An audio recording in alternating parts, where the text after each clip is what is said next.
Will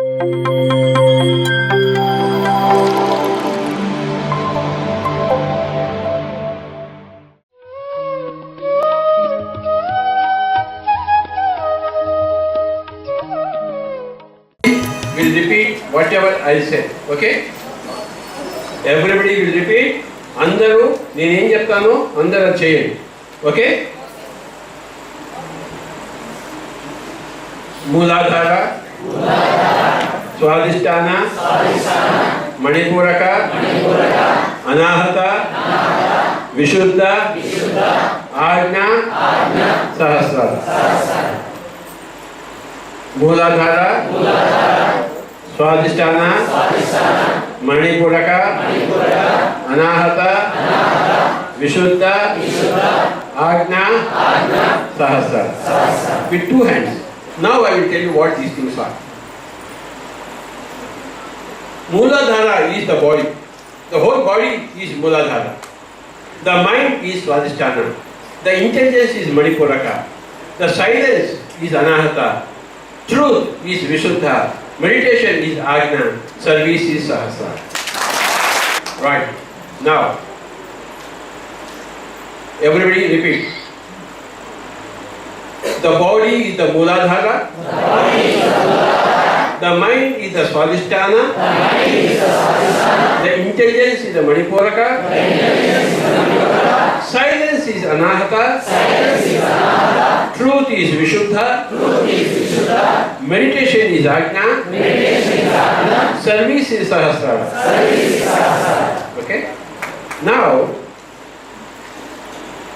if you want to develop your Mooladhara chakra, since Mooladhara is body and body is Mooladhara, how can you develop Mooladhara? What is the way? The way to develop your Mooladhara chakra is to love your body. Take care of your body. Understand? Moola Adhara. This body is the Moola and the Adhara for our life. Yes or no? Yes. Right? So, you have to love your body. And you should not spoil your body. You should take care to maintain your body. All this department is loving the body and developing the Mooladhara chakra. If you feed wrongly the body, okay, if you don't love your body, you know body's activities, eating, sleeping, sex and all those things, you must love all those things. If you hate all these things, you won't develop your Mooladhara chakra. So you have to love all the essential activities of the body. You have to love your own body. Okay. Then you will develop your Mooladhara chakra. The second is Swa Adhisthana. Means Swa means self. Adhisthana means that is the ruler. So the mind is always the self. As long as you are in this earth. The mind is the self. So the Swadhisthana is the mind. You should take care of your mind. If your mind wants to see a nice movie, you should go and see the movie. If your mind wants, hey, go to Pyramid Valley, it's a very beautiful, you should come here. So you should respect your mind.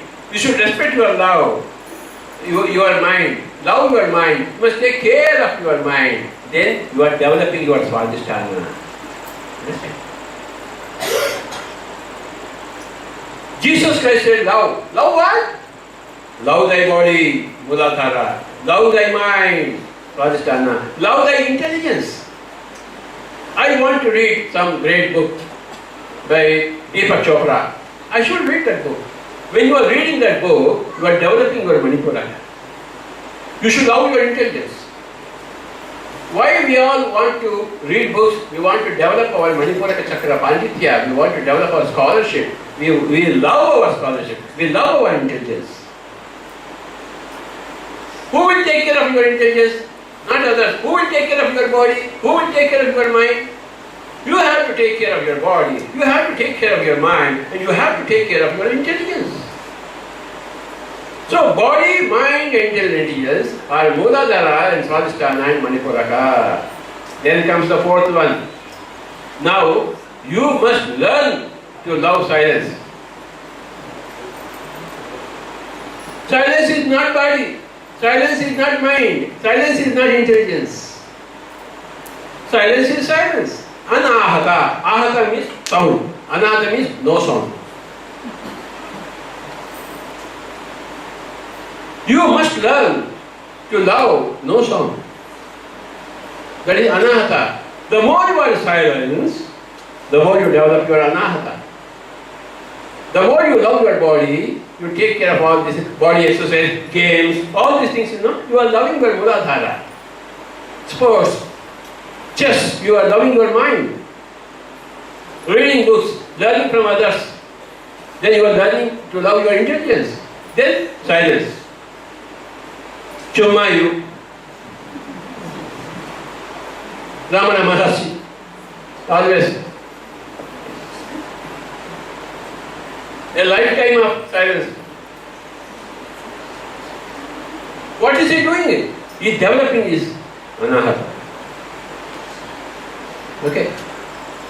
Then, Vishuddha. You should learn to speak. You should learn to express. Don't suppress your voice, your expression. Whatever you want to say, you say it. Even if you are going to be killed. That is developing your Vishuddha. Your truth. You speak your truth.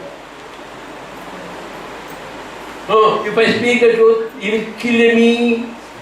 Of course he will kill you. But what is the point in living, not expressing your truth? A day of a lily is better than 100 years of eucalyptus, which no flowers. So, my dear friend, express your truth. Love your voice. Love your truth. Whatever it is. A terrorist who is saying that if you don't become Islamic, I will kill you. Islamic is the only truth. He is expressing his truth. He is good in his Vishuddha department, but he is not raw. He is killing others. That's a different matter. But you must express your truth as fearlessly as possible, as clearly as possible. Always express your voice, express your truth. That is how you are going to develop your Vishuddha. Everybody again say, Muladhara, Swadhisthana, Manipuraka, Anahata, Vishuddha, Ajna, Sahasra. What is Ajna? Meditation.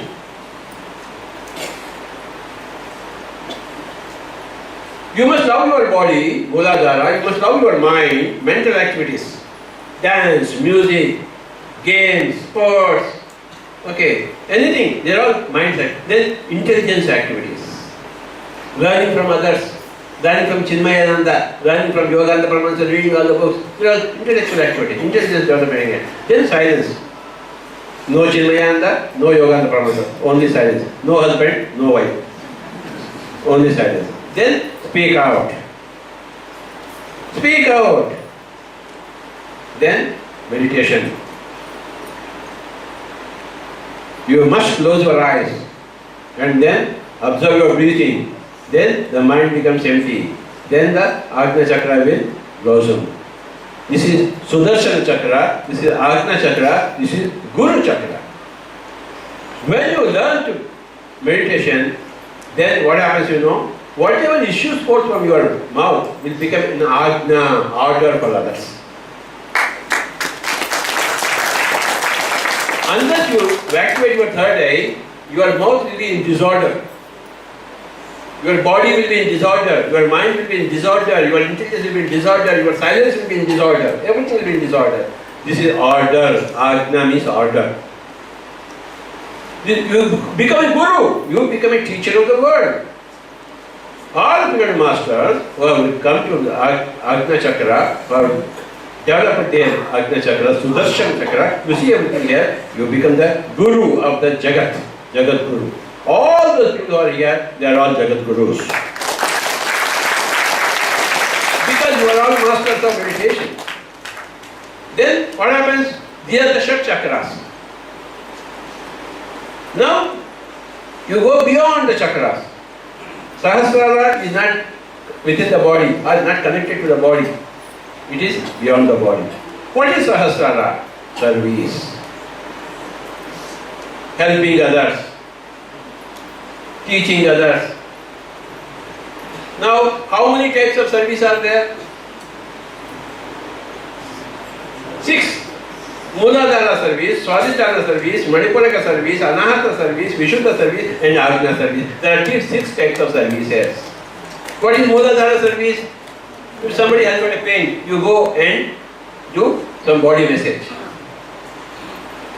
To help others' bodies. Lata Mangeshkar is singing, everybody is zooming. So she is entertaining others' minds. That is Swadhisthana service. When somebody is giving a lecture, everybody is listening, then that lecturer is giving Manipuraka service. Then when I am asking you, don't do anything, come and sit in silence. If you open your mouth, I will kill you. That is, what are you doing? You are making him to observe silence. That is Anahata service. Then you say, hey, come on, speak the truth, yeah. Don't be afraid. When you are encouraging people to speak their truth, you are doing Vishuddha service. When you are teaching meditation to people, you are doing Ajna service to other people. This is service is of 6 types. Mooladhara, Swadhisthana, Manipuraka, Anahata, Vishuddha, Ajna, Sahasrara. Now, what is Mooladhara? The physical body is the Mooladhara. What is Swadhisthana? The mind is the Swadhisthana. What is Manipuraka? Your intelligence is Manipuraka. And what is Anahata? Your silence is Anahata. And what is Vishuddha? Your truth is your Vishuddha. And what is Ajna? Your meditation is your meditation. And what is Sahasrara? Your service. You must become a master of service. Service in all departments. Service physically, service mentally, service intellectually, service in silence, service in expression of the truth, service in teaching meditation. There are 6 types of services. ನಮಸ್ಕಾರ. ಅದ್ಭುತವಾಗಿರ್ತಕ್ಕಂಥ ಪತ್ರಿಜಿ ವಾಣಿನ ಕೇಳಿದ್ದೀವಿ. ಅದು ಆಂಗ್ಲ ಭಾಷೆಯಲ್ಲಿ ಇದ್ದಿದ್ರಿಂದ ಯಾರಿಗಾದ್ರೂ ಅರ್ಥ ಆಗದೆ ಹೋದ್ರೆ ಅದನ್ನ ಇನ್ನೊಂದ್ಸಲ ಕನ್ನಡದಲ್ಲಿ ಕೇಳಿಸ್ಕೊಳ್ಳೋಣ ಅಂತ ಅದನ್ನ ಹಂಚ್ಕೊಳ್ತೀನಿ. ಎಷ್ಟು ಅದ್ಭುತವಾಗಿ ಪ್ರಾರಂಭ ಮಾಡಿದ್ರು ನೋಡಿ ಅವರು. ಅದರ ಡೆಫಿನೇಷನ್ಸ್ ಹೇಳಲಿಲ್ಲ, ಅದು ಎಲ್ಲೆಲ್ಲಿದೆ ಅನ್ನೋದನ್ನ ತೋರಿಸಿದ್ರು. ಮತ್ತು ಒಂದೇ ಸಲ ಅದನ್ನ ಹೇಳಿ ನಿಲ್ಸಿಲ್ಲ, ಎದುರು ಕೂತಿರೋರ ಹತ್ರ ಕೂಡ ಅದನ್ನ ಮತ್ತೆ ಮತ್ತೆ ಎಲ್ಲೆಲ್ಲಿ ಯಾವ ಸ್ಥಾನದಲ್ಲಿದೆ ಅನ್ನೋದನ್ನ ಕೈಗಳನ್ನ ಇಟ್ಟು ಹೇಳ್ತಾ ಹೋದ್ರು. ಸೊ 3 ಸಲ 4 ಸಲ ಮತ್ತೆ ಮಧ್ಯ ಒಂದೊಂದ್ ಸಲ. ಹಾಗಾಗಿ ಇದನ್ನ ಕೇಳಿಸ್ಕೊಂಡ್ರೆ ಶ್ರದ್ಧೆಯಿಂದ ಮತ್ತೆ ಈ 6 ಹೆಸರುಗಳನ್ನ ನೆನಪಿಟ್ಕೊಳ್ತಕ್ಕಂಥ ಅವಶ್ಯಕತೆಯೇ ಇಲ್ಲ. ಅದು ಸಂಪೂರ್ಣವಾಗಿ ನಮ್ಮ ಮನಸ್ಸಿನಲ್ಲಿ ನೆಲೆ ನಿಂತು ಬಿಡುತ್ತೆ. ಸೊ ಪ್ರಮುಖವಾಗಿ ಹೇಳಿರೋದನ್ನ ಹೇಳ್ಬಿಡ್ತೀನಿ. ಮೂಲಾಧಾರ, ಸ್ವಾಧಿಷ್ಠಾನ, ಮಣಿಪೂರಕ, ಅನಾಹತ, ವಿಶುದ್ಧ, ಆಜ್ಞಾ, ಸಹಸ್ರಾರ. ಈ 7 ಚಕ್ರಗಳ ಬಗ್ಗೆ ಮಾತಾಡ್ತಾರೆ. ಈ ಎಲ್ಲೆಲ್ಲಿದೆ ಅಂತ ತೋರಿಸಿದ ಮೇಲೆ ಇವೇನು ಅಂತ ಹೇಳ್ತೀನಿ ಅಂತ ಹೇಳ್ತಾರ ಅವ್ರು. ಅದ್ಭುತವಾಗಿರ್ತಕ್ಕಂಥ ಹೊಸ ಒಳನೋಟ, ಅರ್ಥ. ನಾವೇನ್ ಅನ್ಕೊಂಡಿದ್ವಿ ಮೂಲಾಧಾರ ಅಂತಂದ್ರೆ ಕೆಳಗಡೆ ಇರ್ತಕ್ಕಂಥದ್ದು, ಅತ್ಯಂತ ಕೆಳಮಟ್ಟದ್ದು ಅಂತ. ಅವ್ರ ವಿಶ್ಲೇಷಣೆ ಏನು, ಮೂಲಾಧಾರ ಅಂದ್ರೆ ಇಡೀ ದೇಹನೇ ಮೂಲಾಧಾರ ಅಂತಾರೆ. ಮನಸ್ಸೇ ಸ್ವಾಧಿಷ್ಠಾನ, ಬುದ್ಧಿಯೇ ಮಣಿಪೂರಕ, ಮೌನವೇ ಅನಾಹತ, ಸತ್ಯವೇ ವಿಶುದ್ಧ, ಧ್ಯಾನವೇ ಆಜ್ಞಾ, ಸೇವೆಯೇ ಸಹಸ್ರಾರ. ಸೊ ಅಲ್ಲಿಂದ ಈ ದೇಹವೇ ಮೂಲಾಧಾರ, ಈ ಮೂಲಾಧಾರನೇ ನಿಮ್ ಶರೀರ ಅಂತ ಹೇಳಿದ್ರು. ನಿಮ್ಮ ಮೂಲಾಧಾರ ಚಕ್ರವನ್ನ ಅಭಿವೃದ್ಧಿಗೊಳಿಸ್ಕೋಬೇಕು ಅಂದ್ರೆ ಹೇಗೆ ಅಭಿವೃದ್ಧಿಗೊಳಿಸ್ಕೋಬೇಕು, ಅದಕ್ಕಿರೋ ಮಾರ್ಗ ಯಾವುದು? ಮೂಲಾಧಾರ ಚಕ್ರವನ್ನ ಅಭಿವೃದ್ಧಿಗೊಳಿಸ್ಕೊಳ್ಳೋ ಮಾರ್ಗ ಅಂತಂದ್ರೆ ನಿಮ್ಮ ದೇಹವನ್ನ ಪ್ರೀತಿಸೋದು ಅಂತ, ನಿಮ್ಮ ದೇಹದ ಬಗ್ಗೆ ಕಾಳಜಿ ವಹಿಸೋದು. ಅರ್ಥ ಆಯ್ತಾ ಅಂತ ಕೇಳ್ತಾರೆ. ಮೂಲಾಧಾರ, ಈ ದೇಹನೇ ಮೂಲ ಮತ್ತು ಆಧಾರ ಅಲ್ವಾ ಅಂತ ಕೇಳ್ತಾರ ಅವ್ರು. ಆದ್ರಿಂದ ನಿಮ್ಮ ದೇಹವನ್ನ ನೀವು ಪ್ರೀತಿಸ್ಲೇಬೇಕು ಮತ್ತು ಅದನ್ನ ಹಾಳು ಮಾಡಬಾರದು. ದೇಹನ ಸುಸ್ಥಿತಿಯಲ್ಲಿ ಇಟ್ಕೊಳ್ಳಕ್ಕೆ ನೀವು ಕಾಳಜಿ ವಹಿಸಬೇಕು. ಈ ಎಲ್ಲಾ ವಿಭಾಗಗಳು ದೇಹವನ್ನ ಪ್ರೀತಿಸುವ ಮತ್ತು ಮೂಲಾಧಾರ ಚಕ್ರವನ್ನ ಉನ್ನತೀಕರಿಸುವ ವಿಭಾಗಗಳೇ ಅಂತಾರೆ ಅವರು. ನಿಮ್ಮ ದೇಹಕ್ಕೆ ಸರಿಯಲ್ಲದ ಆಹಾರವನ್ನು ಕೊಟ್ರೆ ನೀವು ನಿಮ್ಮ ದೇಹವನ್ನ ಪ್ರೀತಿಸ್ತಾ ಇಲ್ಲ ಅಂತ ಅರ್ಥ. ದೇಹವನ್ನ ಪ್ರೀತಿಸೋದು ಅಂದ್ರೆ ಏನು ಅನ್ನೋದ್ರ ಬಗ್ಗೆನೂ ಹೇಳ್ತಾರೆ. ನಿಮ್ಮ ದೇಹದ ಚಟುವಟಿಕೆಗಳೇನು ಅಂತ ಗೊತ್ತು. ತಿನ್ನೋದು, ನಿದ್ದೆ ಮಾಡೋದು, ಲೈಂಗಿಕತೆ ಮತ್ತು ಇತರ ಎಲ್ಲಾ ಚಟುವಟಿಕೆಗಳು, ಇವೆಲ್ಲದನ್ನು ನೀವು ಪ್ರೀತಿಸ್ಬೇಕು. ಇವುಗಳನ್ನ ನೀವು ದ್ವೇಷಿಸಿದ್ರೆ ನಿಮ್ಮ ಮೂಲಾಧಾರ ಚಕ್ರವನ್ನ ಉನ್ನತೀಕರಿಸಲಿಕ್ಕೆ ಸಾಧ್ಯ ಇಲ್ಲ. ಆದ್ದರಿಂದ ದೇಹದ ಅತ್ಯವಶ್ಯಕ ಚಟುವಟಿಕೆಗಳನ್ನ ನೀವು ಪ್ರೀತಿಸಲೇಬೇಕು. ನಿಮ್ಮದೇ ದೇಹವನ್ನ ನೀವು ಪ್ರೀತಿಸ್ಬೇಕು ಅಲ್ವೇ? ಆಗ ನಿಮ್ಮ ಮೂಲಾಧಾರ ಚಕ್ರವನ್ನ ನೀವು ಉನ್ನತೀಕರಿಸ್ಕೊಳ್ತೀರಾ ಅಂತ. ಎರಡನೇದು ಸ್ವಾಧಿಷ್ಠಾನ, ಸ್ವ ಅಧಿಷ್ಠಾನ. ಸ್ವ ಅಂದರೆ ತಾನು, ಅಧಿಷ್ಠಾನ ಅಲ್ಲೇ ಕೂತಿರೋದು ಅಂತ. ಅಂದ್ರೆ ತನ್ನಲ್ಲೇ ತಾನು ಕುಳಿತಿರೋದು. ಎಲ್ಲಿ ತನಕ ಈ ಭೂಮಿ ಮೇಲೆ ನಾವಿರ್ತೀವೋ ಅಲ್ಲಿ ತನಕ ನಮ್ಮ ಮನಸ್ಸೇ ನಾವು. ಹಾಗಾಗಿ ಮನಸ್ಸೇ ಸ್ವಾಧಿಷ್ಠಾನ. ನಿಮ್ಮ ಮನಸ್ಸಿನ ಬಗ್ಗೆನೂ ನೀವು ಕಾಳಜಿ ವಹಿಸಲೇಬೇಕು. ನಿಮ್ಮ ಮನಸ್ಸೇನಾದ್ರೂ ಒಂದು ಚಲನಚಿತ್ರ ನೋಡ್ಬೇಕು ಅಂತ ಬಯಸಿದ್ರೆ ನೀವು ಆ ಚಲನಚಿತ್ರ ನೋಡಕ್ ಹೋಗ್ಬೇಕು. ಇಲ್ಲ ಒಂದೊಂದ್ಸಲ ನಿಮ್ ಮನಸ್ಸೇನಾದ್ರೂ ಪಿರಮಿಡ್ ವ್ಯಾಲಿಗೆ ಹೋಗೋ, ಅದೊಂದು ಪವಿತ್ರವಾದ ಸ್ಥಳ ಅಂದ್ರೆ ನೀವು ಪಿರಮಿಡ್ ವ್ಯಾಲಿಗೆ ಬರಲೇಬೇಕು. ಅಂದ್ರೆ ನಿಮ್ಮ ಮನಸ್ಸನ್ನ ನೀವು ಗೌರವಿಸ್ಬೇಕು. ನಿಮ್ಮ ಮನಸ್ಸಿನ ಬಯಕೆಯನ್ನ ಗೌರವಿಸ್ಬೇಕು. ನಿಮ್ಮ ಮನಸ್ಸನ್ನ ಪ್ರೀತಿಸ್ಬೇಕು. ನಿಮ್ಮ ಮನಸ್ಸಿನ ಕಾಳಜಿಯನ್ನ ವಹಿಸಲೇಬೇಕು. ಆಗ ನಿಮ್ಮ ಸ್ವಾಧಿಷ್ಠಾನವನ್ನ ಉನ್ನತೀಕರಿಸ್ಕೊಳ್ತೀರಾ ಅಂತ.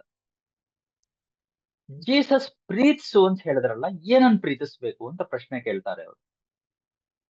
ಅದಕ್ಕೆ ಉತ್ತರ ಏನ್ ಹೇಳ್ತಾರೆ? ನಿಮ್ ದೇಹವನ್ನ ಪ್ರೀತಿಸ್ಬೇಕು, ಮೂಲಾಧಾರವನ್ನ ಪ್ರೀತಿಸ್ಬೇಕು, ನಿಮ್ಮ ಮನಸ್ಸನ್ನ ಪ್ರೀತಿಸ್ಬೇಕು, ಸ್ವಾಧಿಷ್ಠಾನವನ್ನ ಪ್ರೀತಿಸ್ಬೇಕು. ಈಗ ಮುಂದಿಂದು ನಿಮ್ಮ ಬೌದ್ಧಿಕತೆಯನ್ನ ಪ್ರೀತಿಸಿ ಅಂತ, ಇಂಟೆಲಿಜೆನ್ಸ್ ಅಂತ. ನನಗೆ ದೀಪಕ್ ಚೋಪ್ರಾ ಅವರ ಪುಸ್ತಕಗಳನ್ನು ಓದ್ಬೇಕು ಅನ್ಸಿದ್ರೆ ಅವುಗಳನ್ನು ನಾನು ಓದ್ಲೇಬೇಕು. ಆ ಪುಸ್ತಕಗಳನ್ನು ಓದುವಾಗ ನೀವು ನಿಮ್ಮ ಮಣಿಪೂರಕವನ್ನ ಉನ್ನತೀಕರಿಸುತ್ತೀರಿ ಅಂತೀರಿ. ಅಂದ್ರೆ ಇಂಟೆಲಿಜೆನ್ಸ್ ಅಂದ್ರೇನೆ ಮಣಿಪೂರಕ ಅಂತ ತಿಳಿಸಿದ್ರು. ನಿಮ್ಮ ಬೌದ್ಧಿಕತೆಯನ್ನ ನೀವು ಪ್ರೀತಿಸ್ಬೇಕು. ನಾವೆಲ್ಲ ಪುಸ್ತಕಗಳನ್ನ ಯಾಕೆ ಓದ್ಬೇಕು ಅಂದ್ಕೊಳ್ತೀವಿ? ನಾವು ನಮ್ಮ ಮಣಿಪೂರಕ ಚಕ್ರವನ್ನ ಉನ್ನತೀಕರಿಸೋದಿಕ್ಕೆ, ಡೆವಲಪ್ ಮಾಡೋದಿಕ್ಕೆ ಇಷ್ಟಪಡ್ತೀವಿ. ಆದ್ರಿಂದ ನಮ್ಮ ಪಾಂಡಿತ್ಯವನ್ನ ಡೆವಲಪ್ ಮಾಡಕ್ ಇಷ್ಟಪಡ್ತೀವಿ. ನಮ್ಮ ಪಾಂಡಿತ್ಯವನ್ನ ನಾವು ಪ್ರೀತಿಸ್ತೀವಿ, ಬೌದ್ಧಿಕತೆಯನ್ನ ಪ್ರೀತಿಸ್ತೀವಿ. ಈಗ ಬೌದ್ಧಿಕತೆಯ ಬಗ್ಗೆ ಕಾಳಜಿ ವಹಿಸೋರು ಯಾರು? ಪ್ರೀತಿಸೋರು ಯಾರು? ಬೇರೆಯವರು ಪ್ರೀತಿಸ್ತಾರಿಯೇ? ನಮ್ಮ ದೇಹದ ಕಾಳಜಿಯನ್ನ ಯಾರು ವಹಿಸ್ಕೊಳ್ತಾರೆ? ನಮ್ಮ ಮನಸ್ಸಿನ ಕಾಳಜಿಯನ್ನ ಯಾರು ವಹಿಸ್ಕೊಳ್ತಾರೆ? ನಮ್ಮ ದೇಹದ, ನಮ್ಮ ಮನಸ್ಸಿನ, ನಮ್ಮ ಬೌದ್ಧಿಕತೆಯ ಕಾಳಜಿಯನ್ನ ನಾವೇ ವಹಿಸ್ಕೋಬೇಕು. ನಮ್ಮ ದೇಹ, ಮನಸ್ಸು, ಬೌದ್ಧಿಕತೆಗಳೇ ನಮ್ಮ ಮೂಲಾಧಾರ, ಸ್ವಾಧಿಷ್ಠಾನ ಮತ್ತು ಮಣಿಪೂರಕಗಳು ಅಂತಾರೆ. 4ನೇ ಚಕ್ರದ ಬಗ್ಗೆ ಮಾತಾಡ್ತಾರೆ. ಇದಾದ ನಂತರ ನೀವು ಮೌನವನ್ನ ಪ್ರೀತಿಸ್ಬೇಕು. ಈಗ ಮೌನ ಅನ್ನೋದು ಶರೀರ ಅಲ್ಲ, ಮೌನ ಅನ್ನೋದು ಮನಸ್ಸೂ ಅಲ್ಲ, ಮೌನ ಅಂತಕ್ಕಂಥದ್ದು ಇಂಟೆಲಿಜೆನ್ಸು ಅಲ್ಲ. ಅನಾಹತ ಅಂದ್ರೆ ಏನಪ್ಪಾ ಅಂತಂದ್ರೆ, ಆಹತ ಅಂತಂದ್ರೆ ಶಬ್ದ ಅಂತಾರೆ. ಅನಾಹತ ಶಬ್ದ ಇಲ್ಲದೆ ಇರ್ತಕ್ಕಂಥದ್ದು ಅಂದ್ರೆ ಮೌನವಾಗಿರೋದು. ನಾವು ಮೌನವನ್ನು ಹೆಚ್ಚು ಪ್ರೀತಿಸಿದಷ್ಟು ಕೂಡ ಅನಾಹತ ಬೆಳೆಯುತ್ತೆ ಅಂತಾರೆ. ನೀವು ವಿಕಾಸ ಆಗ್ತಾ ಹೋದ ಹಾಗೆ ನಿಮ್ಮ ದೇಹವನ್ನ ಹೆಚ್ಚು ಪ್ರೀತಿಸ್ತೀರಾ. ನಿಮ್ಮ ದೇಹದ ಎಲ್ಲಾ ಚಟುವಟಿಕೆಗಳನ್ನು, ವ್ಯಾಯಾಮಗಳನ್ನ, ಆಟಗಳನ್ನ ಪ್ರೀತಿಸ್ತೀರಾ. ಆ ಮೂಲಕ ನಿಮ್ಮ ಮೂಲಾಧಾರ ಚಕ್ರವನ್ನ ಪ್ರೀತಿಸ್ತೀರಾ. ನೆಕ್ಸ್ಟ್ ಹಂತ ಮನಸ್ಸನ್ನ ಮಾತ್ರ ಪ್ರೀತಿಸ್ತಿದ್ರೆ, ಓದೋದು, ಇತರರಿಂದ ಕಲಿಯೋದು ಮಾಡ್ತಿದ್ರೆ ನಿಮ್ಮ ಬೌದ್ಧಿಕತೆಯನ್ನ ಪ್ರೀತಿಸ್ತಿದ್ದೀರಾ ಅಂತ ಅರ್ಥ. ಮುಂದಿಂದು ಮೌನ. ರಮಣ ಮಹರ್ಷಿಗಳು ಯಾವಾಗಲೂ ಮೌನವಾಗಿ ಕೂತ್ಕೊಳ್ತಾ ಇದ್ರು. ಅವರ ಜೀವನವಿಡೀ ಮೌನವೇ. ಅದರ ಮೂಲಕ ಅವ್ರು ಮಾಡ್ತಾ ಇದ್ದಿದ್ದೇನು ಅಂತಂದ್ರೆ, ಅವರ ಅನಾಹತ ಚಕ್ರವನ್ನ ಉನ್ನತೀಕರಿಸ್ಕೊಳ್ತಾ ಇದ್ರು. ಮೌನದ ನಂತರದ್ದು ವಿಶುದ್ಧ. ವಿಶುದ್ಧ ಅಂದ್ರೆ ಸಂಪೂರ್ಣವಾಗಿ ಶುದ್ಧವಾಗಿರೋದು, ಅಂದ್ರೆ ಸತ್ಯವಾಗಿರ್ತಕ್ಕಂಥದ್ದು. ಈಗ ಮೌನದ ನಂತರ ಮಾತನಾಡೋದು ಕಲಿಬೇಕು ಅಂತಾರೆ ಅವರು. ನೀವು ನಿಮ್ಮನ್ನ ಅಭಿವ್ಯಕ್ತಿಗೊಳಿಸ್ಕೋಬೇಕು. ನಿಮ್ಮ ಧ್ವನಿಯನ್ನ, ಧ್ವನಿ ಅಂತಂದ್ರೆ ನಾವೇನ್ ಹೇಳ್ತಿದೀವಿ ಅದು, ಭಾವನೆಗಳನ್ನ ಅದುಮಿಡಬೇಡಿ. ನಿಮಗೆ ಏನ್ ಹೇಳ್ಬೇಕು ಅನ್ಸುತ್ತೋ ಅದನ್ನ ಹೇಳಿ. ಹಾಗೆ ಹೇಳೋದ್ರಿಂದ ನೀವು ಸಾವನ್ನ ಎದುರಿಸಬೇಕಾಗಿ ಬಂದ್ರೂ ಸರಿ, ಮುಕ್ತವಾಗಿ ಹೇಳಿ. ಆ ಅಭಿವ್ಯಕ್ತಿಯೇ ನಿಮ್ಮ ದೃಷ್ಟಿಯನ್ನ, ಸತ್ಯವನ್ನ ಉನ್ನತೀಕರಿಸುವ ಕ್ರಿಯೆ. ಸತ್ಯವನ್ನ ಮಾತಾಡಿ ಅಂತಾರೆ. ನಾನು ಸತ್ಯವನ್ನ ಹೇಳಿದ್ರೆ ನೀವು ನನ್ ಕೊಲ್ತೀರಾ, ನಾನು ಸಾಯ್ತೀನಿ ಅಂತ ಗೊತ್ತು. ಆದ್ರೆ ಸತ್ಯವನ್ನ ಹೇಳದೇ ಇದ್ರೆ ಬದುಕಿದ್ದು ಏನ್ ಪ್ರಯೋಜನ ಅಂತಾರೆ. ನೀಲಗಿರಿ ಮರ 100 ವರ್ಷ ಬದುಕುತ್ತೆ. ಹಾಗೆ ಬದುಕೋದಕ್ಕಿನ್ನ ಒಂದು ದಿವಸ ಪರಿಮಳ ಬೀರೋ ಲಿಲಿ ಹೂವಾಗಿ ಬದುಕೋದು ಒಳ್ಳೆಯದು. ಆದ್ರಿಂದ ನಿಮ್ಮ ಮನದಾಳದ ಮಾತುಗಳನ್ನ ಪ್ರೀತಿಸಿರಿ, ಸತ್ಯವನ್ನ ಪ್ರೀತಿಸಿರಿ. ನೀವು ಅರಿತಿರುವ ಸತ್ಯ ಯಾವುದೇ ಆಗಿರ್ಲಿ ಅದನ್ನ ಮುಕ್ತವಾಗಿ ಹೇಳಿ ಅಂತ. ಅದಕ್ಕೆ ಉದಾಹರಣೆನೂ ಕೊಡ್ತಾರೆ. ನೀವು ಸತ್ಯವನ್ನೇ ಹೇಳಿ ಅಂದ್ರೆ ಯಾವ್ದು ಸರಿ ಯಾವ್ದು ತಪ್ಪು ಅಂತ ಬೇರೆ ಬೇರೆ ಮಾಡಕ್ ಹೋಗ್ಬೇಡಿ, ಭೇದ ಮಾಡಕ್ ಹೋಗ್ಬೇಡಿ. ಒಬ್ಬ ಉಗ್ರವಾದಿ ಏನ್ ಹೇಳ್ತಾನೆ, ನೀನು ಇಸ್ಲಾಂ ಧರ್ಮ ಸ್ವೀಕರಿಸದೆ ಹೋದ್ರೆ ನಿನ್ನನ್ನು ಕೊಲ್ತೀನಿ ಅಂತಾನೆ. ಇಸ್ಲಾಂ ಧರ್ಮ ಒಂದೇನೆ ಸತ್ಯ ಅಂತಾನೆ. ನಮಗದು ಅಲ್ಲ ಅನ್ಸುತ್ತೆ. ಆದ್ರೆ ಅವನು ತಾನು ಸತ್ಯ ಅಂತ ಏನ್ ಕಂಡ್ಕೊಂಡಿದಾನೋ ಅದನ್ನ ಹೇಳ್ತಾ ಇದ್ದಾನೆ. ಅವನ ದೃಷ್ಟಿಕೋನದಲ್ಲಿ ಕಂಡದ್ದನ್ನ ಹೇಳ್ತಾ ಇದ್ದಾನೆ. ಅವನು ಹೇಳ್ತಿರೋದು ತಪ್ಪಲ್ಲ. ಅವನು ಇತರರನ್ನ ಕೊಲ್ತಾನೆ ಅನ್ನೋದು ಬೇರೆ ಮಾತು.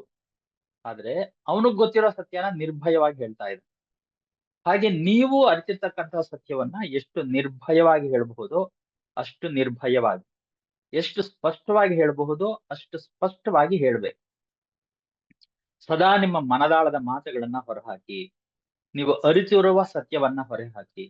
ಹೀಗೆ ಮಾಡೋದ್ರಿಂದ ಮಾತ್ರ ನಿಮ್ಮ ವಿಶುದ್ಧ ಚಕ್ರವನ್ನ ಶುದ್ಧೀಕರಿಸಲು, ಉನ್ನತೀಕರಿಸಲು ಸಾಧ್ಯ ಅಂತ. ನಂತರದ್ದು ಆಜ್ಞಾಚಕ್ರ. ಏನು ಆಜ್ಞಾಚಕ್ರ ಅಂದ್ರೆ ಧ್ಯಾನನೇ ಆಜ್ಞಾಚಕ್ರ ಅಂತಾರೆ. ಬೇರೆ ಬೇರೆ ಹಂತಗಳಿದೆ ಇಲ್ಲಿಗೆ ಬರಕ್ಕೆ. ಮೊದಲ ಹಂತ ನಿಮ್ಮ ಶರೀರವನ್ನ ಪ್ರೀತಿಸ್ಬೇಕು, ಅಂದ್ರೆ ಮೂಲಾಧಾರವನ್ನ ಪ್ರೀತಿಸ್ಬೇಕು. ನಂತರದ್ದು ನಿಮ್ಮ ಸ್ವಾಧಿಷ್ಠಾನ, ಅಂದ್ರೆ ಮನಸ್ಸಿನ ಚಟುವಟಿಕೆಗಳನ್ನ, ನೃತ್ಯ, ಸಂಗೀತ, ಆಟಗಳು, ಇವೆಲ್ಲ ಮನಸ್ಸಿನ ಚಟುವಟಿಕೆಗಳು, ಮನಸ್ಸಿಗೆ ಸಂತೋಷ ಕೊಡತಕ್ಕಂತಹ ಚಟುವಟಿಕೆಗಳು. ಈ ಎಲ್ಲವನ್ನೂ ಪ್ರೀತಿಸಿ ಅಂತಾರೆ. ಅದಾದ ನಂತರ ಬೌದ್ಧಿಕ ಚಟುವಟಿಕೆಗಳು, ಇತರರಿಂದ ಕಲಿತಕ್ಕಂಥದ್ದು. ಚಿನ್ಮಯಾನಂದರಿಂದ ಕಲೀರಿ, ಯೋಗಾನಂದ ಪರಮಹಂಸರಿಂದ ಕಲೀರಿ, ಅವ್ರ ಪುಸ್ತಕಗಳನ್ನ ಓದಿ. ಇವೆಲ್ಲ ಬೌದ್ಧಿಕ ಚಟುವಟಿಕೆಗಳು. ಅದರ ನಂತರ ಮಾತಾಡಕ್ ಮೌನವಾಗಿರೋದು. ಚಿನ್ಮಯಾನಂದರು ಇಲ್ಲ, ಯೋಗಾನಂದ ಪರಮಹಂಸರು ಇಲ್ಲ, ಕೇವಲ ಮೌನ ಅಷ್ಟೇ ಅಂತ. ಚಿನ್ಮಯಾನಂದ ಪರಮಹಂಸರು ಅವ್ರನ್ನ ಬಿಡಪ್ಪ, ಗಂಡ ಹೆಂಡತಿನೂ ಇಲ್ಲ, ಮೌನವಾಗಿರಿ ಅಂತ. ಮೌನದ ನಂತರ ಮಾತುಗಳ ಮೂಲಕ ಅಭಿವ್ಯಕ್ತಿ. ಅದಾದ್ಮೇಲೆ ಧ್ಯಾನ. ಈಗ ಧ್ಯಾನ ಅಂದ್ರೇನು? ನಿಮ್ ಕಣ್ಣುಗಳನ್ನ ಮುಚ್ಕೊಳ್ಳಿ, ಉಸಿರನ್ನ ಗಮನಿಸಿ. ಆಗ ನಿಮ್ ಮನಸ್ಸು ಖಾಲಿ ಆಗುತ್ತೆ. ಆಗ ಆಜ್ಞಾಚಕ್ರ ಅರಳುತ್ತೆ. ಹಾಗೆ ಅರಳಿರುವ ಆಜ್ಞಾಚಕ್ರನೇ ಸುದರ್ಶನ ಚಕ್ರ, ಅದೇ ಗುರು ಚಕ್ರ. ಇದು ಯಾವಾಗ ಸಾಧ್ಯ ಆಗುತ್ತೆ ಅಂದ್ರೆ ಧ್ಯಾನ ಕಲಿತಾಗ ಮಾತ್ರ ಸಾಧ್ಯ. ಆಗ ನಮ್ಮಿಂದ ಹೊರಬರ್ತಕ್ಕಂತಹ ಮಾತುಗಳು, ವಿಷಯಗಳು ಇತರರಿಗೆ ಆಜ್ಞೆ ಆಗುತ್ತೆ ಅಂತ. ಸೊ ಈ ಮೂರನೇ ಕಣ್ಣು ತೆಕ್ಕೊಳ್ಳೋ ತನಕ ನಿಮ್ಮ ವ್ಯಕ್ತಿತ್ವ ಒಂದು ಆರ್ಡರ್ ಅಲ್ಲಿ ಇರಲ್ಲ, ಡಿಸಾರ್ಡರ್ ನಲ್ಲಿ ಇರುತ್ತೆ.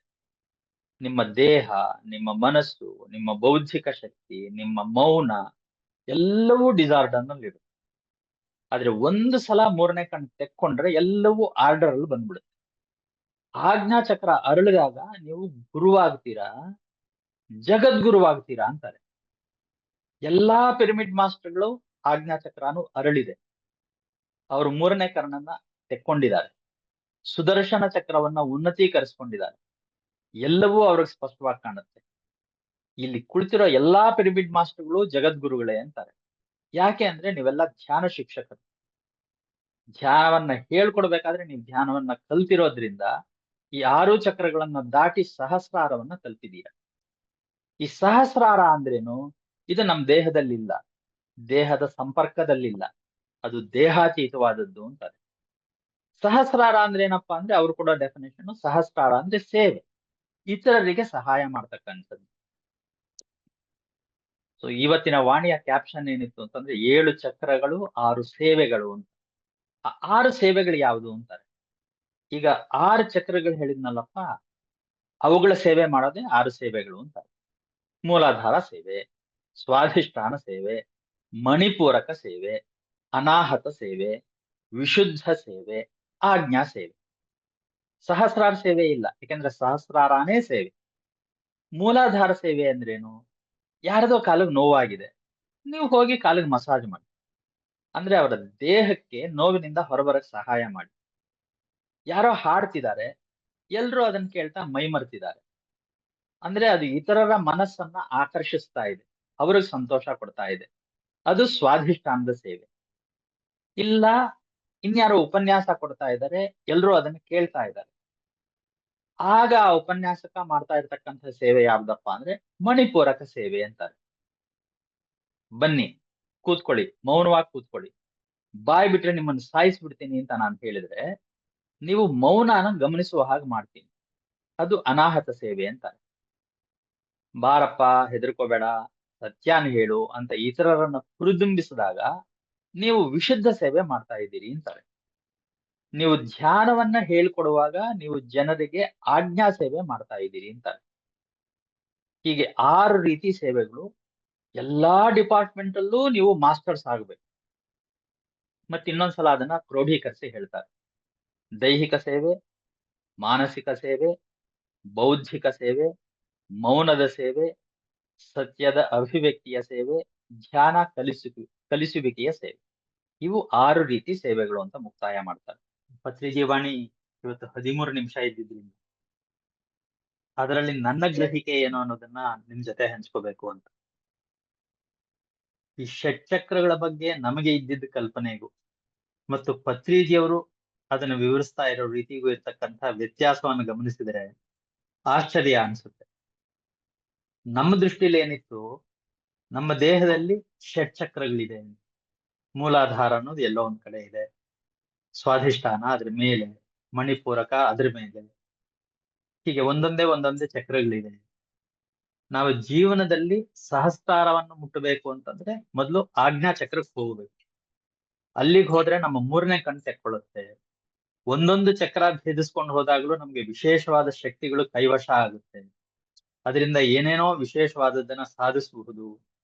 ಇದನ್ನ ಸಾಧಿಸ್ಕೊಳ್ಬೇಕು ಅಂತಂದ್ರೆ ನಾವು ಯಾರಾದ್ರೂ ಗುರುವನ್ನ ಆಶ್ರಯಿಸ್ಬೇಕು ಮತ್ತು ಅದಕ್ಕೆ ವಿಶೇಷವಾದ ಸಾಧನೆ ಬೇಕು. ಈ ತರ ಏನೇನೋ ಕಲ್ಪನೆಗಳಿತ್ತು.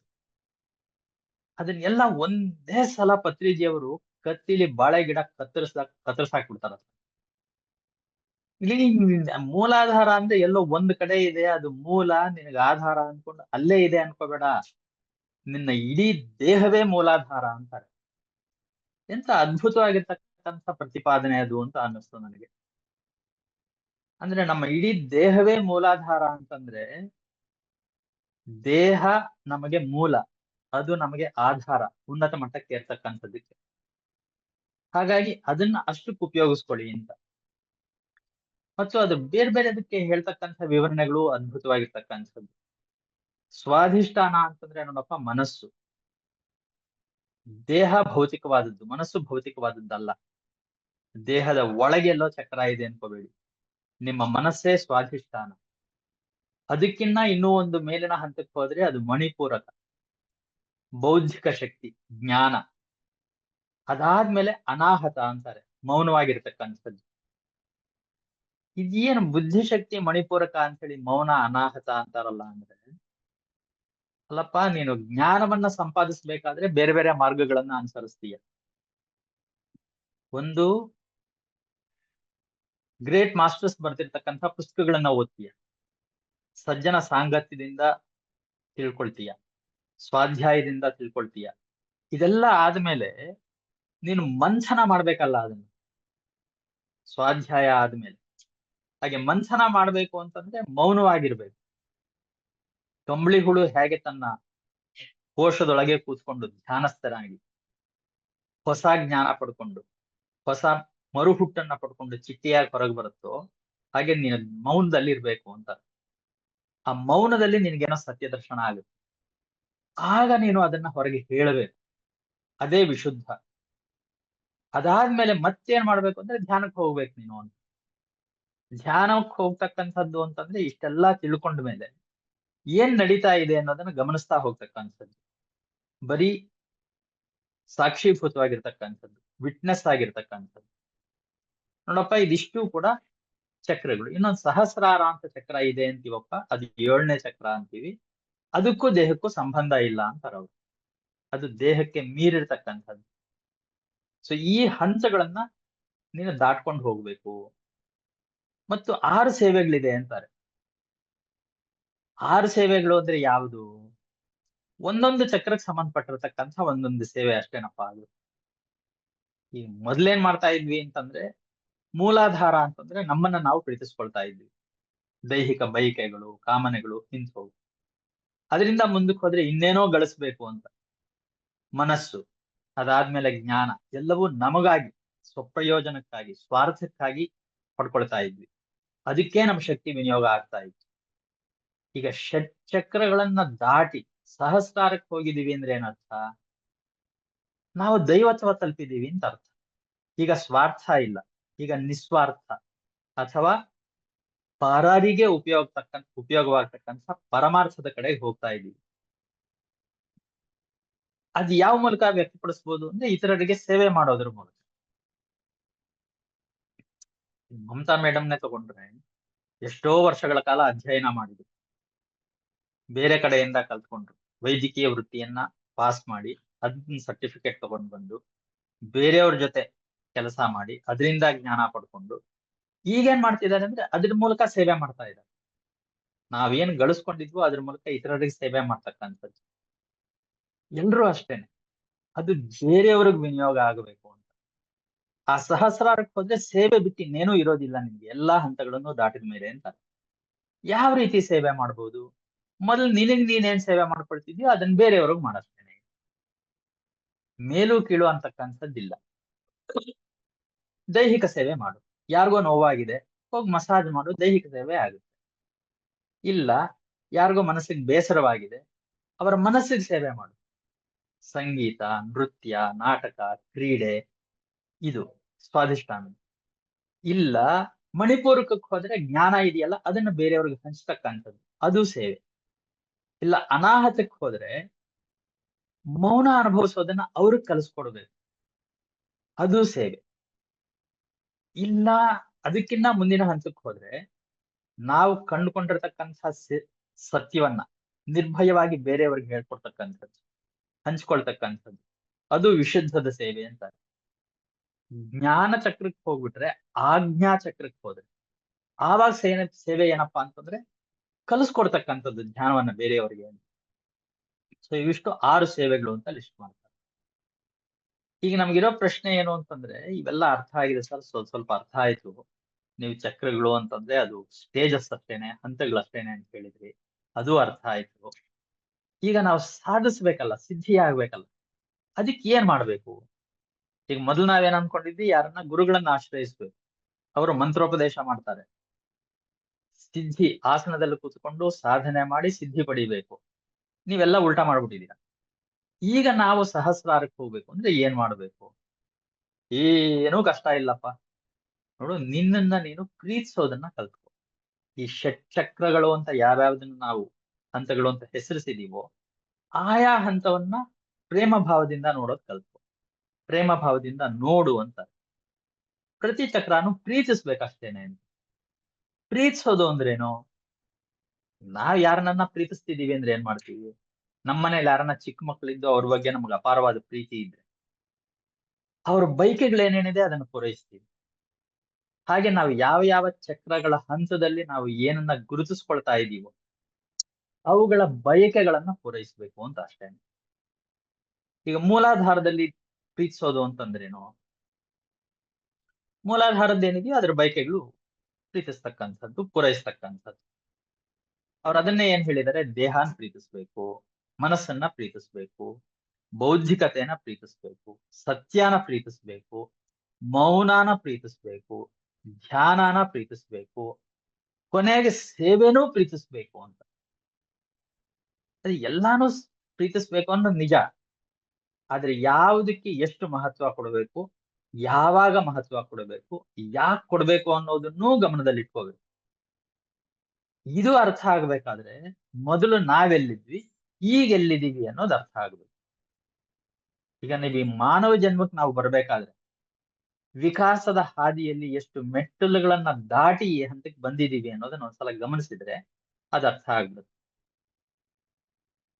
ಈ ಕಪ್ಪೆ ಜೀವನ ಚಕ್ರ ನೋಡಿದ್ರೆ ಅದರ ಮೊಟ್ಟೆ ರೂಪುಗೊಳ್ಳತಕ್ಕಂಥದ್ದು ಅದರ ದೇಹದ ಒಳಗಲ್ಲ, ಹೊರಗೆ ರೂಪುಗೊಳ್ಳುತ್ತೆ.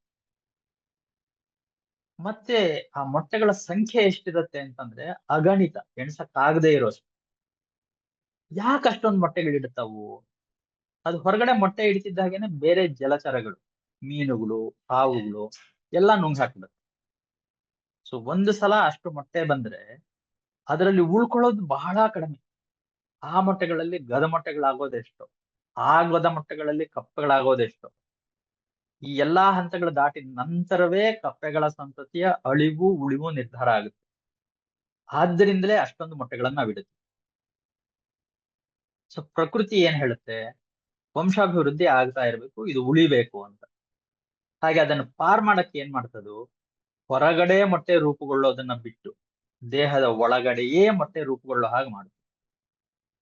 ಹೆಣ್ಣು ಮತ್ತು ಗಂಡಿನ ಅಣುಗಳು ಹೊರಗಡೆ ಸೇರಿ ಮೊಟ್ಟೆ ಆಗೋ ಹಂತದಿಂದ ದೇಹದ ಒಳಗಡೆಯೇ ಸೇರಿ ಮೊಟ್ಟೆ ಆಗಿ ಮೊಟ್ಟೆ ಪೂರ್ಣಗೊಂಡ ನಂತರ ಹೊರಗೆ ಬರ್ತಕ್ಕಂಥ ವ್ಯವಸ್ಥೆ ಬಂತು.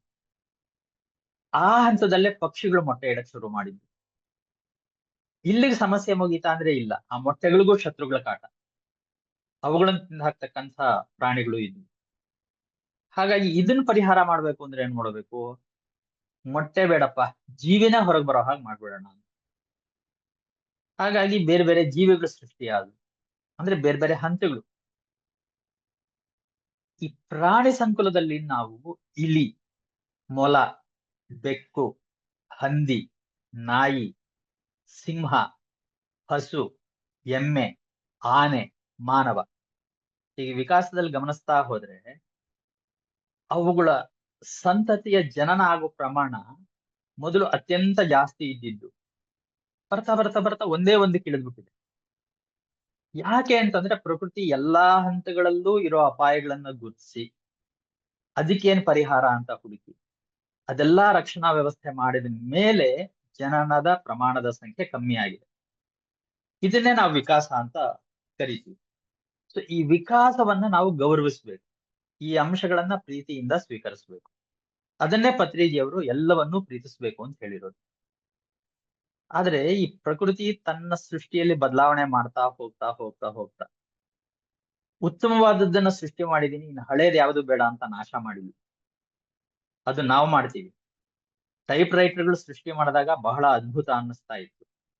ಕಂಪ್ಯೂಟರ್ ಬಂದ ಮೇಲೆ ಟೈಪ್ ರೈಟರ್ಗಳು ನಾಶ ಆಗೋದು ಇಲ್ವೇ ಇಲ್ಲ. ಆದ್ರೆ ಪ್ರಕೃತಿಯಲ್ಲಿ ಹಾಗಿಲ್ಲ. ಏನೇನು ಸೃಷ್ಟಿಯಾಗಿತ್ತೋ ಅದು ಹಾಗೆ ಮುಂದುವರ್ಕೊಂಡು ಬರ್ತಾನೆ ಇದೆ. ಪ್ರಕೃತಿ ಅದಕ್ಕೆ ಏನ್ ಮಹತ್ವ ಕೊಟ್ಟಿತ್ತು ಈಗಲೂ ಅಷ್ಟೇ ಮಹತ್ವ ಕೊಡ್ತಾ ಇದೆ. ಹಾಗೇನೆ ನಾವು ಕೂಡ ನಮ್ಮ ದೇಹದಲ್ಲಿ ಇದೆ ಅಂತ ನಾವು ಭಾವಿಸಿರ್ತಕ್ಕಂಥ ಅಥವಾ ಪತ್ರಿಜಿಯವರು ವಿವರಿಸಿರ್ತಕ್ಕಂಥ ಹಂತಗಳು, ಚಕ್ರಗಳು ಯಾವ ಯಾವುದಕ್ಕೆ ಯಾವ ಯಾವ ಸಂದರ್ಭದಲ್ಲಿ ಎಷ್ಟೆಷ್ಟು ಮಹತ್ವ ಕೊಡಬೇಕು, ಎಷ್ಟು ಗೌರವ ಕೊಡಬೇಕು, ಎಷ್ಟು ಆಧರಿಸ್ಬೇಕು ಅಷ್ಟು ಮಾಡ್ಲೇಬೇಕು ಅಂತ. ಪ್ರಕೃತಿ ನಿಯಮದಲ್ಲಿ ಖನಿಜಕ್ಕೆ ಎಷ್ಟು ಮಹತ್ವ ಇದೆಯೋ ಮನುಷ್ಯನಿಗೂ ಅಷ್ಟೇ ಮಹತ್ವ, ಭೇದ ಭಾವ ಇಲ್ಲ. ಹಾಗೇನೆ ನಮ್ಮ ಮೂಲಾಧಾರ ಚಕ್ರಕ್ಕೆ ಎಷ್ಟು ಮಹತ್ವ ಇದೆಯೋ ಸಹಸ್ರಾರಕ್ಕೂ ಅಷ್ಟೇ ಮಹತ್ವ ಇದೆ. ಅದರಲ್ಲೂ ಉತ್ಕೃಷ್ಟ ಮತ್ತು ನಿಕೃಷ್ಟ ಅನ್ನೋ ಭೇದ ಇಲ್ಲ. ಆದ್ರೆ ಬೆಳವಣಿಗೆ ಹಂತಕ್ಕೆ ಯಾವ ಹಂತದಲ್ಲಿ ನಾವಿದ್ದೀವಿ ಅದಕ್ಕೆ ಎಷ್ಟು ಪ್ರಾಮುಖ್ಯತೆ ಕೊಡ್ಬೇಕು ಅನ್ನೋದನ್ನೂ ನಾವು ಗಮನಿಸ್ಬೇಕು. ಈಗ ಮೂಲಾಧಾರದ ಚಕ್ರಕ್ಕೆ ಬಂದ್ರೆ ಅದು ಒಂದು ಹಂತದವರೆಗೆ ಮಾತ್ರ ಅದರ ಪ್ರಾಮುಖ್ಯತೆ ಇರುತ್ತೆ. ಅದರ ಪ್ರಾಮುಖ್ಯತೆ ಏನು, ಜವಾಬ್ದಾರಿ ಏನು ಅಂತಂದ್ರೆ ದೇಹವನ್ನ ಸಂಪೂರ್ಣವಾಗಿ ಬೆಳವಣಿಗೆ ಆಗುವ ಹಾಗೆ ನೋಡ್ಕೊಳ್ತಕ್ಕಂಥದ್ದು, ಸಂತಾನೋತ್ಪತ್ತಿ ಮಾಡ್ತಕ್ಕಂಥದ್ದು ಅದರ ಜವಾಬ್ದಾರಿ. ಹಾಗಾಗಿ ಶೈಶವಾವಸ್ಥೆಯಿಂದ ನಾವು ಬೆಳೆಯೋ ತನಕ ನಮ್ಮ ಗಮನ ಎಲ್ಲ ಆಹಾರದ ಕಡೆನೇ ಇರುತ್ತೆ, ನಿದ್ದೆ ಕಡೆನೇ ಇರುತ್ತೆ. ಒಂದು ಹಂತ ದಾಟಿದ ಮೇಲೆ ಸಂತಾನೋತ್ಪತ್ತಿ ಕಡೆ ಗಮನ ಹೋಗುತ್ತೆ, ಆಗ ಆಕರ್ಷಣೆ ಶುರುವಾಗುತ್ತೆ. ಅದರ ಮುಂದಿನ ಹಂತ ಸ್ವಾಧಿಷ್ಠಾನ. ಸ್ವಾಧಿಷ್ಠಾನ ಅಂತಕ್ಕಂಥದ್ದು ಮೂಲಾಧಾರದ ಜವಾಬ್ದಾರಿ ಮುಗಿದು ಆಯ್ತಪ್ಪ ನಾನ್ ರಿಟೈರ್ ಆಗಿದ್ದೀನಿ ಅಂದ್ಮೇಲೆ ನಾನು ಬರ್ತೀನಿ ಅನ್ನಲ್ಲ. ಅದು ಎರಡೂ ಸಮಾನಾಂತರವಾಗಿ ಬೆಳ್ಕೊಳ್ತಾ ಹೋಗುತ್ತೆ. ಎಲ್ಲಾ ಚಕ್ರಗಳದು ಅಷ್ಟೇನೆ. ಒಂದು ಚಕ್ರ ಬೆಳವಣಿಗೆ ಒಂದು ಹಂತ ತಲುಪಿದ ನಂತರ ಇತರ ಚಕ್ರಗಳು ತಮ್ಮ ಇರುವಿಕೆಯನ್ನ ಪ್ರಕಟಿಸ್ಕೊಳ್ಳುತ್ತಾ ಹೋಗುತ್ತೆ, ಜೊತೆಯಾಗಿ ಸಾಗುತ್ತೆ. ಆಗ ಯಾವುದಕ್ಕೆ ಎಷ್ಟು ಮಹತ್ವ ಕೊಡಬೇಕು ಅನ್ನೋದನ್ನ ನಾವು ನಿರ್ಧರಿಸ್ಕೊಳ್ಬೇಕಾಗುತ್ತೆ. ಪ್ರಾಣಿಗಳಿಗೆ ಸಮಸ್ಯೆ ಏನೇ ಇಲ್ಲ, ಅದು ಪ್ರಕೃತಿನೇ ನೋಡ್ಕೊಳ್ಳೋದು. ಆದ್ರೆ ಮನುಷ್ಯರಿಗೆ ಒಂದು ವಿಶೇಷವಾದ ಸ್ವಾತಂತ್ರ್ಯ ಇದೆ. ಆ ಸ್ವಾತಂತ್ರ್ಯ ಸಿಕ್ಕಿರೋದ್ರಿಂದಲೇ ನಮಗೆ ನೋವುಗಳು ಜಾಸ್ತಿ ಇದೆ. ಯಾಕೆಂದ್ರೆ ನಾವೇ ನಿರ್ಧಾರ ಮಾಡಬೇಕಾಗಿರೋದ್ರಿಂದ. ಹಾಗಾಗಿ ಬೆಳವಣಿಗೆ ಹಂತದಲ್ಲಿ ಯಾವ ಚಕ್ರಕ್ಕೆ ಎಷ್ಟು ಪ್ರಾಧಾನ್ಯತೆ ಕೊಡಬೇಕು ಅನ್ನೋದನ್ನು ನಾವು ನಿರ್ಧರಿಸಬೇಕು. ತುಂಬಾ ಸರಳವಾಗಿ ಹೇಳೋದಾದ್ರೆ ನಮ್ಮ ಜೀವನದಲ್ಲಿ ಎಲ್ಲರೂ ಒಪ್ಕೊಳ್ತಕ್ಕಂಥ, ಆದ್ರೆ ಬಹಿರಂಗವಾಗಿ ಮಾತಾಡಕ್ಕೆ ಇಷ್ಟ ಪಡದೇ ಇರತಕ್ಕಂಥ ಒಂದು ವಿಷಯ ಅಂದ್ರೆ ಲೈಂಗಿಕತೆ. ಒಂದು ವಯಸ್ಸಿಗೆ ಬರ್ತಿದ್ದ ಹಾಗೇನೆ ಆ ಲೈಂಗಿಕತೆಯ ಪ್ರಬಲ ಸೆಳೆತಕ್ಕೆ ಎಲ್ಲರೂ ಒಳಗಾಗ್ತೀವಿ. ಮದುವೆ ಆಗಕ್ಕಿಂತ ಮುಂಚೆ ಬಾಳ ಸಂಗಾತಿಯನ್ನ ಒಲಿಸ್ಕೊಳ್ಳೋದಿಕ್ಕೆ ಏನೇನ್ ಪ್ರಯತ್ನ ಮಾಡ್ತೀವಿ, ಅವ್ರಿಗೆಷ್ಟು ಪ್ರಾಧಾನ್ಯತೆ ಕೊಡ್ತೀವಿ ಅನ್ನೋದೆಲ್ಲ ಗಮನಿಸ್ಕೊಂಡು ಮದುವೆ ಆದ್ಮೇಲೆ ಎಷ್ಟು ಪ್ರಾಧಾನ್ಯತೆ ಕೊಡ್ತಿದೀವಿ ಅಂತ ಗಮನಿಸ್ಬಿಟ್ರೆ ವ್ಯತ್ಯಾಸ ಗೊತ್ತಾಗ್ಬಿಡುತ್ತೆ.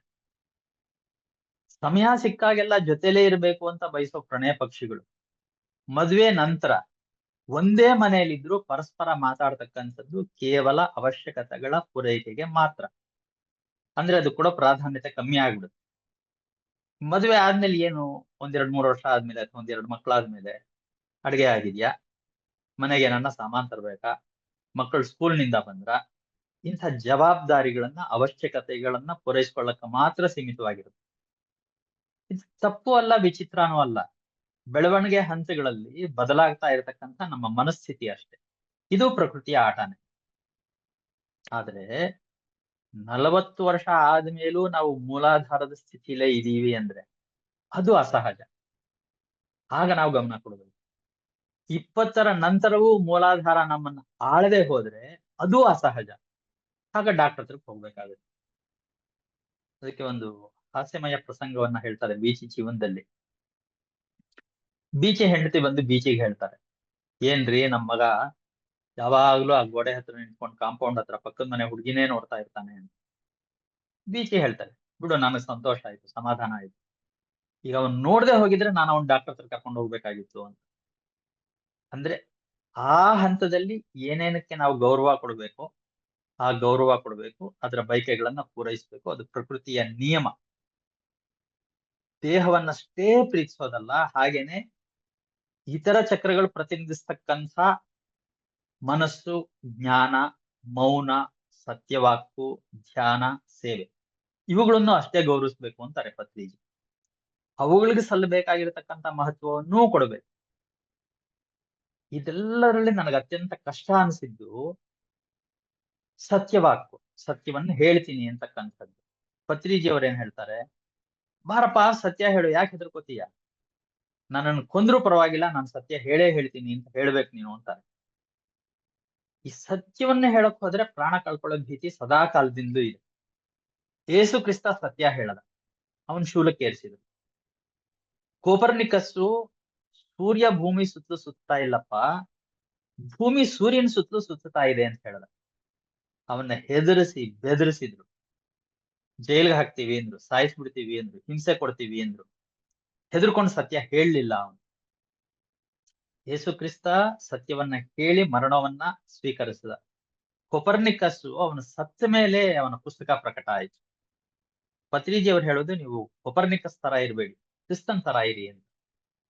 ಅದ್ರ ಜೊತೆಗೆ ಇನ್ನೊಂದೇನ್ ನೆನ್ಪಿಟ್ಕೊಳ್ಬೇಕು ನಾವು, ಪತ್ರಿಜಿ ಅವ್ರು ಹೇಳಿರೋದು, understand that you don't understand ಅನ್ನೋದು. ಯಾಕೆ ಅಂದ್ರೆ ಸತ್ಯ ಅನ್ನೋದು ಯಾವಾಗ್ಲೂ ನಮ್ಗಿಂತ ಒಂದು ಹೆಜ್ಜೆ ಮುಂದೆ ಇರುತ್ತೆ. ಈ ಕ್ಷಣಕ್ಕೆ ಅಥವಾ ಈ ಕಾಲದಲ್ಲಿ ನಮಗ್ ಸತ್ಯ ಅನಿಸಿದ್ದು ಕೆಲವು ಕಾಲ ಕಳೆದ ನಂತರ ಅದು ಸುಳ್ಳು ಅಂತ ಗೊತ್ತಾಗ್ಬಹುದು.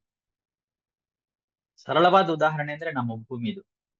ಮೊದಲು ಭೂಮಿ ಚಪ್ಪಟೆಯಾಗಿದೆ ಅಂತಿದ್ರು, ಸಮುದ್ರಯಾನ ಮಾಡಬಾರದು ಅಂತಿದ್ರು, ನಮ್ಮ ಕಣ್ಣು ಕಾಣೋದೇ ಸತ್ಯ ಅಂತಿದ್ರು.